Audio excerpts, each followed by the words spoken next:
والله الحمد لله يا رب انتصار. كما قلت المرة اللي فاتت في الندوة الصحفية، هذا ريفونش بالنسبة لنا احنا، والحمد لله يا ربي حققنا انتصار بالعزيمة والإصرار نتاعنا.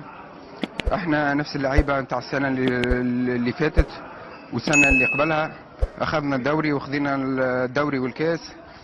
أي فرقة كبيرة بتعدي بفترة خايبة، نحاولوا نطلعوا منها بالاجتهاد والعزيمة والإصرار الحمد لله يا رب.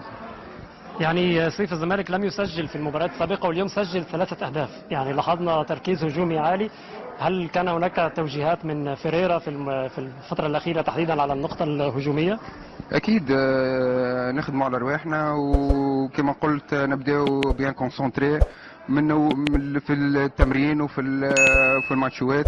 الحمد لله يا ربي كانت عندنا فتره فراغ، الحمد لله يا ربي كسرناها اليوم وان شاء الله نكملوا بالانتصارات ان شاء الله.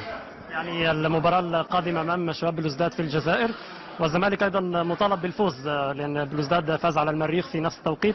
كيف ترى التنقل القادم إلى الجزائر؟ وطبعا تعرف أجواء اللعب في الجزائر ليست سهلة. اكيد كل ماتش باش يكون بالنسبه لنا احنا مصيري. ان شاء الله نكونوا مركزين بالكدا ونحققوا الانتصار ان شاء الله باذن الله. شكرا سيف، شكرا، بارك الله فيك.